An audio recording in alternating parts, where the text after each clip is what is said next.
بسم اللہ الرحمن الرحیم۔ اس آڈیو میں آپ سنیں گے نبی پاک علیہ السلام کی پہلی شب زفاف، دولہے اور دلہن کے لیے مسنون عمل، اور آپ آڈیو کے آخر میں سنیں گے دلہن کو سجانا تیار کرنا سنت ہے۔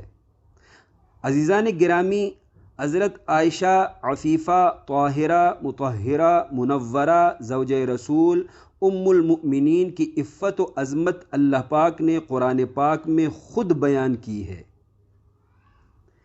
حضرت عائشہ نبی پاک علیہ السلام کی سب سے محبوب بیوی ہے، اس لیے کہ علم و اجتہاد میں حضرت عائشہ سب خواتین سے سب سے زیادہ تگڑی تھی۔ خواتین میں سب سے زیادہ حدیثیں حضرت عائشہ سے مروی ہیں۔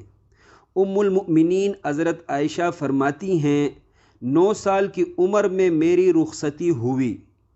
میری والدہ ام رومان نے مجھے نبی پاک علیہ السلام کے کمرے میں داخل کیا۔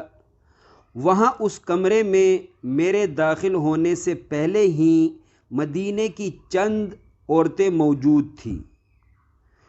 ان عورتوں نے میری زینت سجاوٹ کی، مجھے تیار کیا۔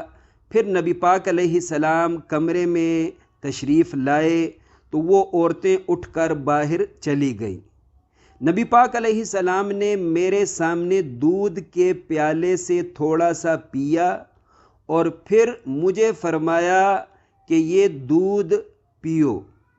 میں شرما رہی تھی۔ تب میرے ذہن میں خیال آیا کہ سید الانبیاء کے ہاتھ مبارک کو رد نہیں کرنا چاہیے، تو میں نے دودھ میں سے کچھ پی لیا۔ اس حدیث سے واضح ہوا کہ دولہا اپنی دلہن کو دودھ پیش کرے، یہ عمل سنت ہے، اور حدیث سے یہ بھی واضح ہوا کہ دولہا اپنی بیوی کی زینت و سجاوٹ کا اہتمام کرے، یہ بھی سنت عمل ہے۔